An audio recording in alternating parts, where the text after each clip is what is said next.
So this is a little tour into the Aspect, and you've got this stacking area, which is lovely, with some lounges. If you go in, you can see it's really all brand new.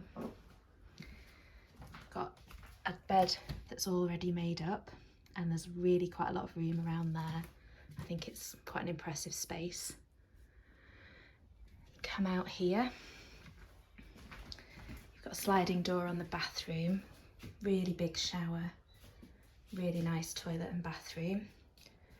Got fridge, freezer, microwave, kettle.